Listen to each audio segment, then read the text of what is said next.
saya memberikan sedikit gambaran. Adakah peristiwa ini membawa kepada apa yang disabdakan oleh Nabi SAW yang menjadi pintu gerbang kepada tanda-tanda besar hari kiamat. Kita telah nyatakan akan berlakunya umranu Baitul Maqdis, kemakmuran Baitul Maqdis, seperti hadis riwayat Al-Imam Abu Daud daripada Muaz bin Jabal radhiyallahu anhu. Kemakmuran Baitul Maqdis ini juga adalah peristiwa di mana berdirinya sebuah kekhilafahan umat Islam di atas kota Baitul Maqdis itu sendiri, seperti riwayat Al-Imam Abu Daud daripada Ibnu Hiwalah. Peristiwa ini juga diiringi dengan, hadirin sekalian, pembentukan sebuah kerajaan baharu di bumi Syam itu, hasil daripada sebuah peperangan besar yang akhirnya mendamaikan dan menyatukan umat manusia di bumi Syam. Baik hadirin sekalian, mungkin agak berbeza dengan apa yang kita lihat pada hari ini. Walaupun di bandar Jerusalem, di kota Al-Quds khususnya, yang berdirinya kota Baitul Maqdis di wilayah West Bank atau tebing barat, boleh dikatakan tidak berlaku apa-apa pertempuran, ya, kerana pertempuran hanya melibatkan sebahagian kecil kawasan tebing barat provokasi, tetapi majoritinya melibatkan bandar di bahagian barat daya Palestin, iaitu Gaza, dan bandar-bandar utama di wilayah Israel. Baik tuan-tuan, tuan-tuan nak saya bahas macam mana? Kalau nak bahas kita semangat, kita bahas cara semangat. Tapi kalau nak bahas cara akademik, kita bawa cara akademik. Kan? Bahas semangat ni saya rasa tuan-tuan pergi himpunan-himpunan dah biasa dengar dah. Kita bahas secara akademik lah tuan-tuan, tapi tuan-tuan kena bersedia, kena lapangkan dada, ya. Kerana saya ada bahas secara akademik di suatu tempat, di suatu surau di Lembah Kelang. Ada seorang jemaah, dia punya conclusion, saya sokong Israel. Oh, itu dia punya conclusion, tepuk dahi saya. Ya, tapi dia seorang lah buat conclusion macam tu, orang lain tidak, ya. Baik, hadirin sekalian, benarkah kita memahami apa sebenarnya yang sedang berlaku? Pertama sekali hadirin sekalian, as-sira'u bainal muslim wa bainal yahud, pertembungan antara kaum muslim dan orang-orang Yahudi adalah merupakan sira'un aqaidiyun wujudun adaliyun, dipanggil. Dia merupakan satu pertembungan yang kita kena beriman, dia perkara akidah. Kerana Nabi SAW telah menyampaikan hal ini dalam nas, ya, berkenaan dengan pertembungan kaum muslimin dengan orang Yahudi. Era Islam yang bermula 1400 tahun dulu mencatatkan sudah wujud pertembungan Nabi dengan kabilah-kabilah di Madinah, kabilah Yahudi. Dan berlaku semula di akhir zaman ini seperti yang kita saksikan pada hari ini. Ini fakta yang pertama. Fakta yang kedua, tuan-tuan, apapun kita punya expectation daripada peperangan yang sedang berlaku ini, yang saya fikirkan akan memasuki fasa yang kedua, di mana ia akan melibatkan peperangan rantau. Akan ada beberapa buah negara Arab yang akan terlibat secara langsung dalam peperangan ini, sebelum melibatkan kuasa-kuasa besar yang akan membawa kepada perang dunia yang ketiga. Apapun expectation kita, orang Yahudi bersama dengan wilayahnya dan ketenteraannya akan terus wujud di bumi Syam hingga turunnya Nabi Allah Isa alaihi salam. Ya, tuan-tuan, ada orang bagi tahu, "Ustaz, tak nak Yahudi kalah ke?" Bukan saya tak mau Yahudi kalah. Ini fakta daripada hadis. Sebab itu semangat kita tidak ada perbahasan lagi. Hati kita, solidariti kita bersama dengan nyawa setiap Muslim. Tak kiralah mereka bangsa apa, di tanah mana pun mereka. Namun, rasional berdasarkan fakta perlu kita letakkan di tempat yang paling atas. Fakta Al-Quran, hadis, diikuti dengan fakta sejarah dan fakta semasa. Ini penting. Jangan kita semangat, ya, semangat betul dah, tapi ada perkara yang tempang daripada semangat itu. Kita tak mau yang macam tu, hadirin sekalian. Saya dah mula tengok bibit-bibit ketempangan ini berlaku dalam sesetengah masyarakat. kita. Baik tuan-tuan, apapun Yahudi akan tetap terus wujud. Wujud dengan wilayah dan ketenteraan dia di bumi Syam. Hingga turun Nabi Allah Isa alaihi salam. Bukankah Nabi Allah Isa diturunkan ketika Al-Masihud Dajjal sedang memimpin tentera Yahudi yang melakukan amukan terakhirnya di wilayah Syam pada waktu itu. Allah turunkan Nabi Isa, diperintahkan Nabi Isa memburu Dajjal dan membunuhnya di kota Lud di Israel itu. Lalu selepas itu barulah berlakunya pertempuran akhir kaum muslimin. Laulam yabqa minad dunya illa yaumun, kalau tidak tinggal hari dunia ini melainkan satu hari, la tawwalallahu dalikal yaum, Allah akan panjangkan hari itu. Sehinggalah tuan-tuan, ya, baki daripada umat Islam waktu itu yuqatiluna Dajjal, akan memerangi tentera-tentera yang ditinggalkan oleh Dajjal, Yahudi. Ala nahril Urdun, di atas batas sungai Jordan. Antum syarqiyah, kamu berada di timur sungai Jordan. Wahum gharbiyah, mereka berada di bahagian barat sungai Jordan. Dalam hadis, waktu itulah tuan-tuan, Yahudi akan melarikan dirinya hatta yakhtabi fi wara'il hajar awis syajar. Mereka bersembunyi hingga lari di balik batu dan balik pokok. Fayaqul, sampailah pokok dan batu ini, fayaqulul hajar awis syajar, batu atau pokok berkata, ya muslim ta'al fi wara'il yahud, wahai muslim, mari sini, di belakangku ada orang Yahudi, faqtulhu, bunuhlah dia, illal gharqad, kecuali pohon gharqad, fa innahu min syajaril yahud, kerana ia merupakan pokok orang Yahudi. Ini bila ni tuan-tuan berlaku? Ba'da nuzuli Isa alaihi salam, selepas turunnya Nabi Allah Isa alaihi salam. Baik tuan-tuan, ini faktanya. Ketiga, kita juga tidak boleh menafikan. A'udzu billahi minasyaitonir rajim. Wa in min ahlil kitabi illa la yu'minanna bihi qabla mautih. Tak ada seorang pun daripada kalangan ahlul kitab melainkan mereka akan beriman kepada Nabi Isa sebelum kewafatannya. Maksudnya apa tuan-tuan? Semasa turun Nabi Isa, semasa Yahudi diperangi dalam peperangan yang terakhir, akan tetap tinggal ahlul kitab. Termasuk ahlul kitab daripada kalangan orang Yahudi, yang mereka akan beriman dengan Nabi Allah Isa alaihi salam. Sebab itu tuan-tuan tengok pada hari ini, tidak semua Yahudi dia bersama dengan gerakan Zionis, iaitu sebuah gerakan yang berdiri di atas sebuah negara bernama Israel itu pada hari ini. Baik tuan-tuan, okey ya? Boleh lagi ya? Dah nampak saya sokong Israel. Ada siapa pula duk kata saya sokong Israel kan? Tapi itu fakta dia, okey? Itu fakta yang kita dapati dalam Al-Quran, dalam hadis, ya, berkenaan dengan situasi ini. Ya, kita mengharapkan semakin banyak di kalangan mereka yang Allah buka pintu hati untuk menerima Islam, semakin baik kita. Alhamdulillah hadirin sekalian. Walaupun kita tak nafikan akan kekal hingga turunnya Nabi Isa sekelompok Yahudi yang terus tegar, ya, dengan keburukan dan kejahatan yang mereka lakukan, sehingga mereka diperangi keseluruhannya selepas turunnya Nabi Allah Isa alaihi salam, yang sebelum itu mereka telah diberi ruang untuk terus tinggal di bumi Syam. Saya nak cerita kepada tuan-tuan, kita balik kepada sejarah. Sebelum saya cerita sejarah tuan-tuan, saya yakin, ini pada sudut peribadi saya lah, peperangan ini akan menjadi lebih panjang, akan melibatkan sebuah peperangan rantau dan mungkin peperangan besar yang melibatkan beberapa kuasa besar.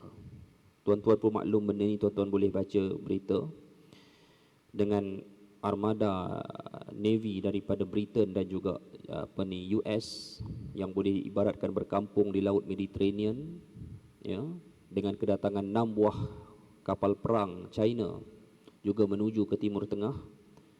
dengan persiapan ground battle yang dibuat oleh Mesir yang sekarang ini sudah berada di bumi Sinai, ini semua adalah menunjukkan kepada cerita peperangan ini akan lebih panjang dan akan melibatkan peperangan rasmi oleh beberapa buah negara. Saya tak mau cerita panjang tentang peperangan ini, tetapi kesudahannya kemenangan berpihak kepada kaum muslimin. Kesatuan mereka dicapai. Bumi Syam akan menjadi sebuah wilayah pembentukan kerajaan Islam yang baharu. Berdiri semula sebuah kekhalifahan umat. Kota Baitul Maqdis akhirnya buat pertama kali dalam sejarah Islam menjadi pusat pemerintahan khilafah kaum muslimin. Tak kiralah tuan-tuan nak panggil khalifah ke raja ke, itu semua istilah lah, tapi dia ada kesatuan pembentukan sebuah wilayah. Yang saya fikirkan pada masa itu tiada lagi Palestin, tiada lagi Syria, tiada lagi Jordan, tiada lagi Lebanon. Tetapi sebuah satu khilafah di bumi Islam, di bumi tanah Syam itu sendiri. Pembentukan pemecahan negara mengikut kabilah bangsa ini adalah pembentukan barat sebenarnya, yang menyempitkan lagi perjuangan bangsa Arab itu apabila dipecahkan kepada nama-nama pecahan negara Arab hari ini. Sebab tu sukar untuk bersatu. Dia ada satu benteng bangsa, hadirin sekalian, yang itu kena pecahkan. Wujudkan satu wilayah besar, dan tapi itu merupakan suatu janji daripada Nabi. Kalau Islam menang, maknanya Israel berada di pihak yang kalah, Yahudi. Yahudi berada di pihak, saya guna Yahudi lah tuan-tuan, sebab Israel ni nama Nabi Yaqub. Ya, Yahudi berada di pihak yang kalah, Zionis berada di pihak yang kalah. Dan adakah mereka terbubar negara mereka pada waktu itu? On paper jawapan dia tidak. Kenapa? Pertama, kita dah baca nas, Yahudi akan terus ada di situ sampai Nabi Allah Isa turun. Kedua tuan-tuan, tak ada siapa boleh menafikan perjanjian-perjanjian yang boleh dibuat oleh negara Arab dengan Zionis itu sendiri. Termasuklah saya fikir yang terakhir pada 1993 apabila almarhum Yasir Arafat menandatangani perjanjian Oslo dengan menyerahkan 60% tanah Palestin menjadi negara Israel yang sah. Tuan-tuan, jangan blame Yasir Arafat pengkhianat almarhum. Semoga Allah merahmati. Kita tak berada pada tempat beliau.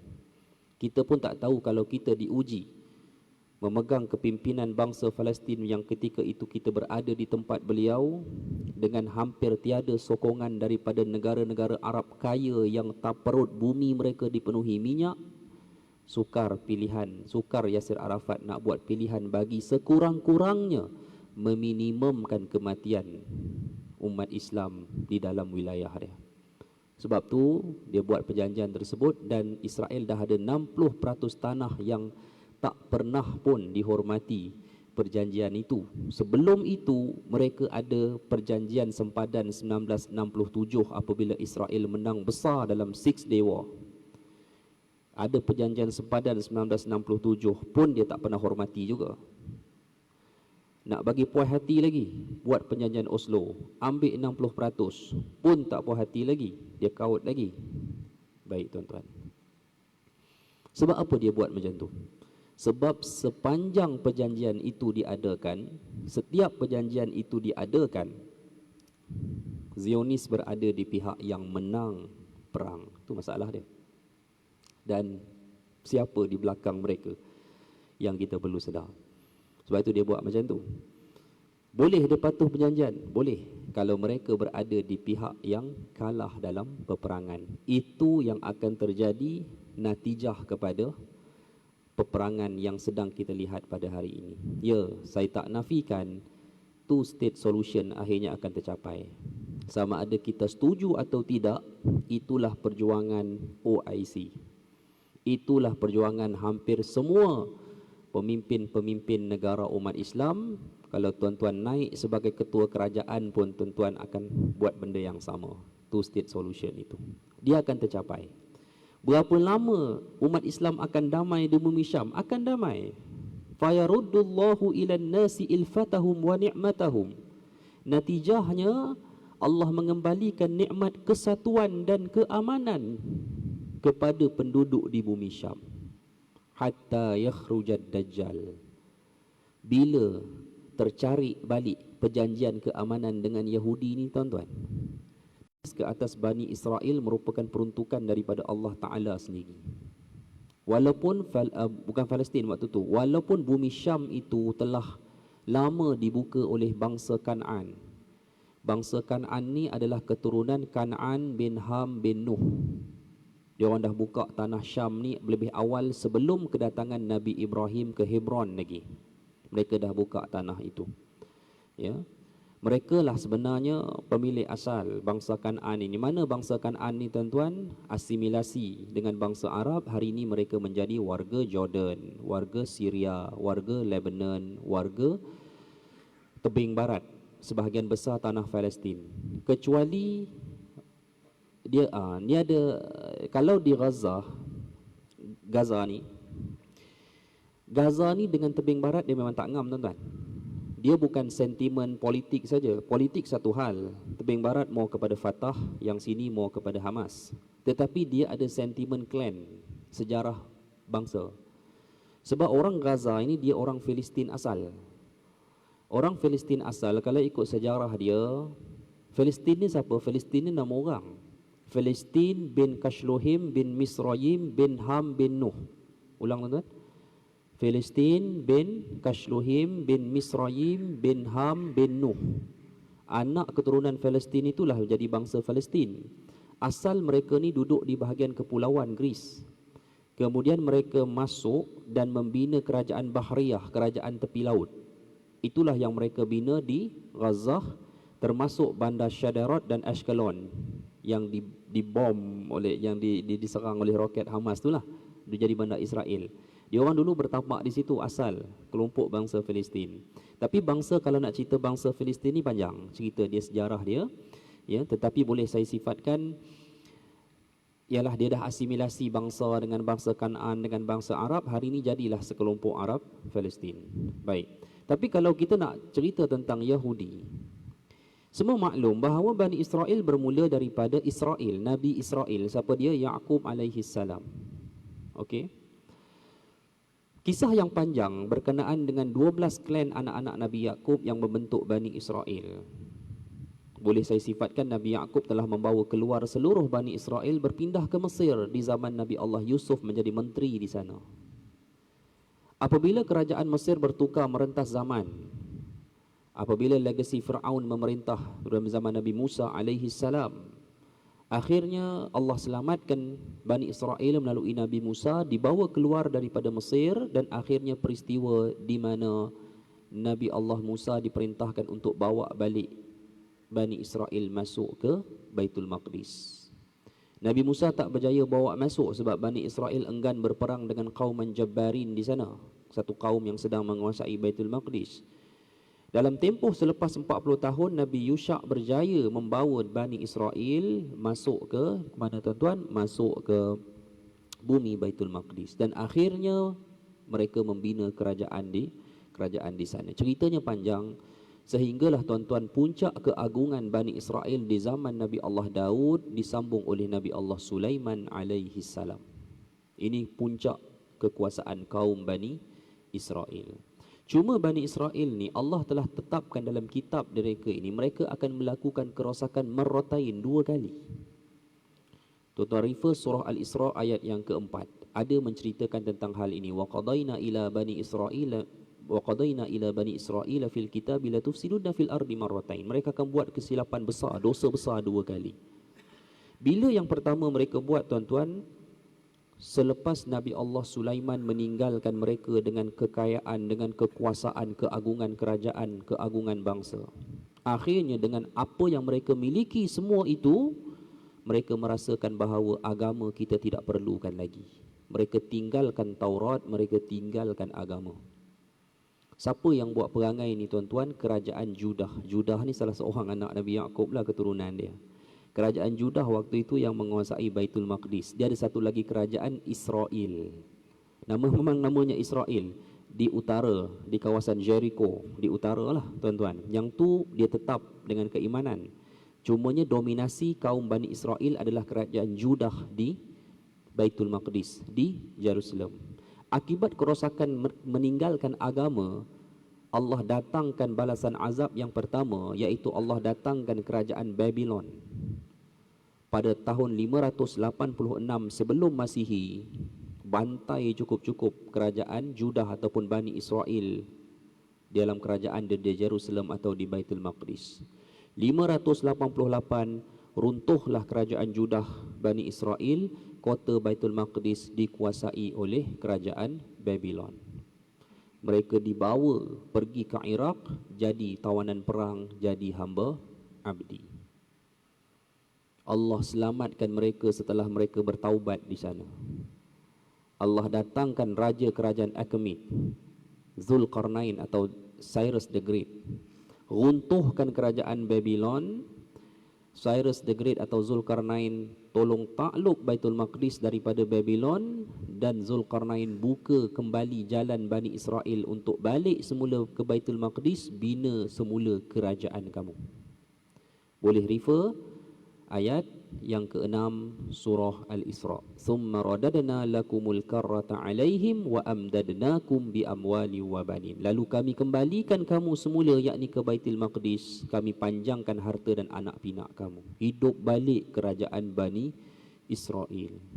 Tuan-tuan, masa berlalu, merentas abad dan kurun. Kerajaan mereka mula jatuh sikit demi sikit sebab makin lama mereka semakin meninggalkan agama. Sehinggalah zaman, tuan-tuan, era Nabi Zakaria, Nabi Yahya dan Nabi Isa. Ini zaman Bani Israel dah buat kerosakan yang kedua, iaitu wa yaqtulunal anbiya bighairil haqq. Mereka membunuh para nabi. Kemuncaknya, tuan-tuan, mereka adakan satu konspirasi jahat sehingga kerajaan Rom menjatuhkan hukuman salib dan bunuh ke atas nabi mereka, iaitu Nabi Isa alaihi salam. Allah angkat Nabi Isa ke langit. Bila berlaku? Antara tempoh 28 ke 33 Masihi. Kisah ini terkontang-kanting Bani Israel tanpa nabi, kerajaannya makin melemah. Disebabkan kerosakan kedua membunuh para nabi, Allah datangkan kerajaan Rom tahun 66 Masihi. Mana datang lagi 90%, tuan-tuan. Yang hari ini berjumlah sekitar 16 juta itu, 10% 90% daripada 16 juta itu datang daripada mana? Mereka datang daripada Eropah. Daripada mana asal mereka ni? Wujud Yahudi di Eropah. Ni saya ceritakan, tuan-tuan, sejarah dia. Tuan-tuan baca surah Al-Kahfi, tuan-tuan akan jumpa. Saya nak tanya tuan-tuan, Zulkarnain jumpa Ya'juj Ma'juj tak dalam surah Al-Kahfi? Tak. Zulkarnain tak jumpa Ya'juj Ma'juj. Zulkarnain jumpa siapa? Satu kaum yang melarikan diri daripada kerosakan Ya'juj Ma'juj.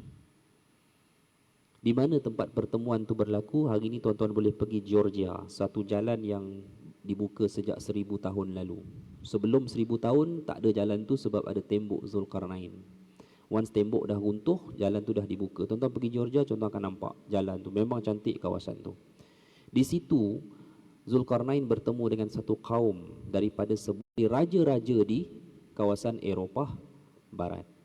Apa jadi bangsa Khazar? Jadi pelarian perang, jadi hamba, jadi kaum yang dilanyak. Semua wilayah tak terima mereka, jadi pelarian. Bermula tahun 1066 apabila kejatuhan King Harold yang kedua di England, bermulalah Eropah mula dikuasai oleh bangsa Viking daripada suku Normandy. Itu William I, moyang kepada Elizabeth ni. So masa tu dia ambil alih kuasa dominasi kerajaan Eropah. Apa jadi, tuan-tuan, lepas tu? Pelarian bangsa Khazar ni dibuat apa? Bangsa Khazar ni ada kata dia tak ada agama satu, ada kata dia paganisme, sembah berhala. Waktu tu kerajaan di Eropah Barat ni mula menjanjikan kepada bangsa Khazar, dia orang ni bijak, tuan-tuan, genius otak dia orang ni. Kalau kamu nak tanah yang merdeka, wilayah kamu kena jadi orang Yahudi. Itu asal wujud satu bangsa Yahudi yang hari ini dikenali sebagai Ashkenazi. Satu kelompok Yahudi datangnya daripada bangsa Khazar yang pernah membina Empire Khazaria. Jadi tuan-tuan faham tak kenapa orang kata Yahudi bijak hari ini? Memang bijak. Teknologi barat dibangunkan oleh bangsa mereka. Tak ada siapa boleh orang Yahudi yang nak. Tidak. Jawapan dia tidak. Kenapa?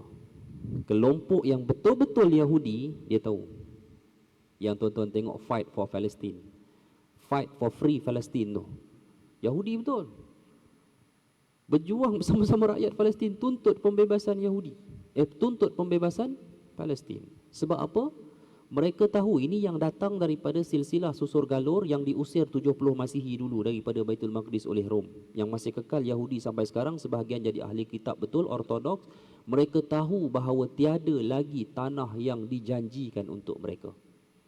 Bermula di era Salahuddin Al-Ayyubi dahulu, mereka telah diberi hak beribadah di kawasan mereka dan mereka terima itu sebagai satu penghargaan. Mereka tak pernah lawan tuntut nak bentuk satu negara. Tuan-tuan jangan dengar kat sini kemudian cut kat sini. Habis saya cerita ni, jangan potong kat sini. Baik. Habis ni Yahudi mana yang nak? Yahudi Eropah? No. Saya bawa balik tuan-tuan ke tahun 1099. Waktu kerajaan Syiah Fatimiyah mendominasi empire umat Islam, termasuk tanah Syam sebahagiannya, termasuk tanah Baitul Maqdis. Datanglah tentera salib daripada Eropah, dikepalai oleh Perancis pada waktu itu. 1099. Salib ni Yahudi? No. Tak ada kaitan. Tuan-tuan, kerajaan Eropah moden selepas penjajahan bangsa suku Normandy dari orang-orang Viking. Mereka bentuk kerajaan, mereka tubuhkan satu angkatan salib, mendapat bless daripada gereja-gereja Katolik Eropah Barat.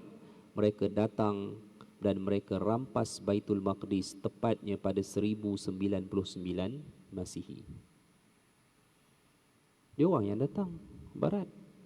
Yahudi tak ada apa lagi. Yahudi Khazar, Ashkenazi yang saya cerita tadi masih lagi jadi pelarian Yahudi waktu itu. Baru suku mereka tu baru beramai saja menjadi Yahudi pada waktu tu. Sebab waktu era mula suku Normandy ni nak bangkit di Eropah. Dia orang yang datang. Tentera salib duduk di Baitul Maqdis 80 tahun. 80 tahun tuan-tuan. Hari ini dia buat satu naratif palsu yang kononnya dia nak Masjid Al-Aqsa tu yang tu ada kitab sihir lah, bawah tu ada Solomon Temple lah. Dengan kita kena tipu tuan-tuan.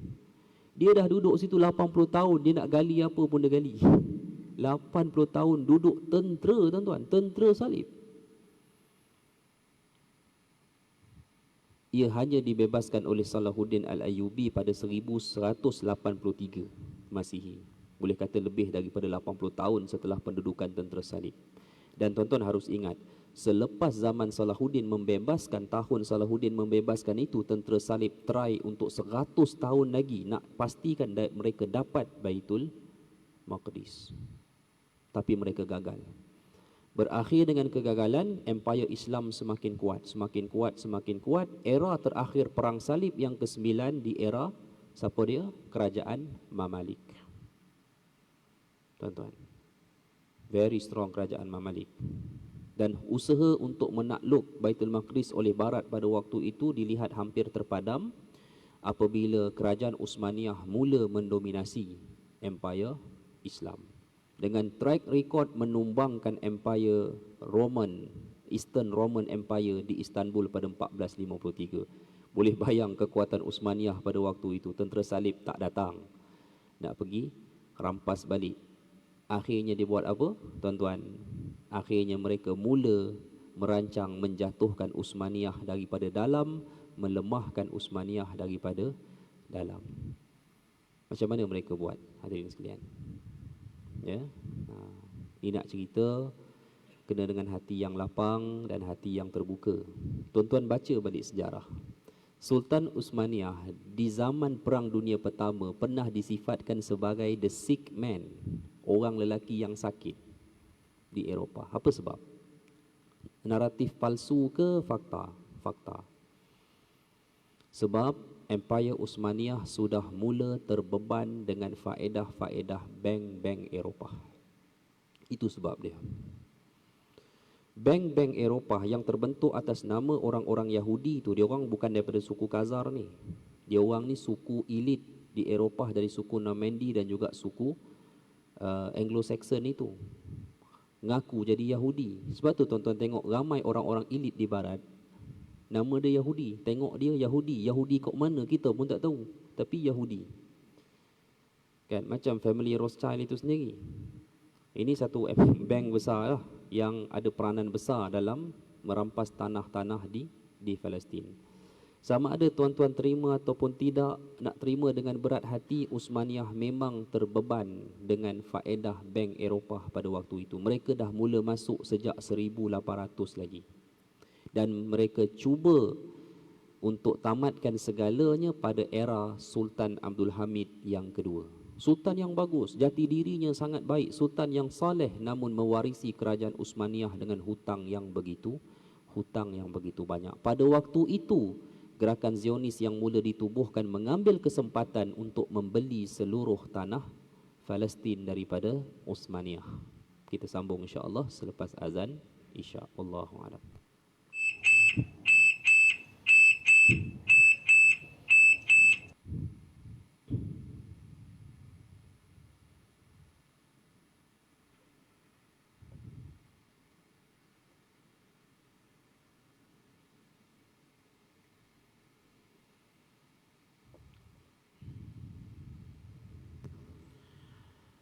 Allahu Akbar, Allahu Akbar,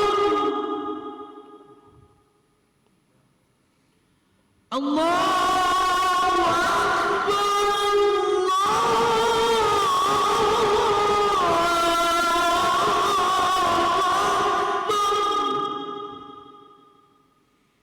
Asyhadu an la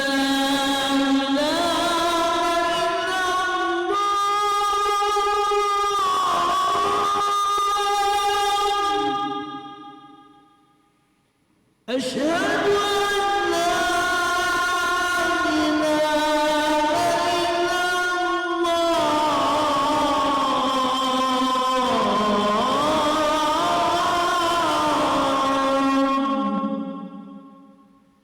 أشهد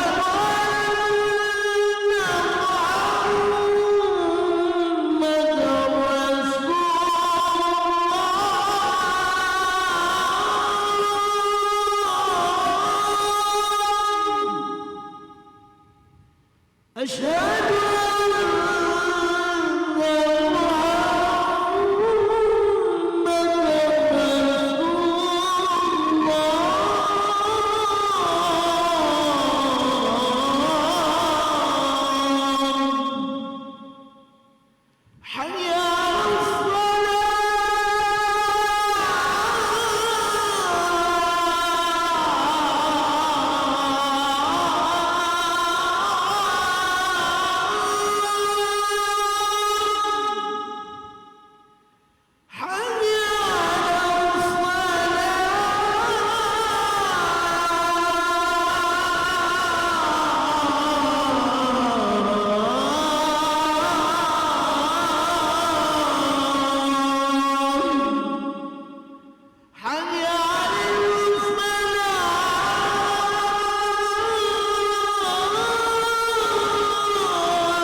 Allah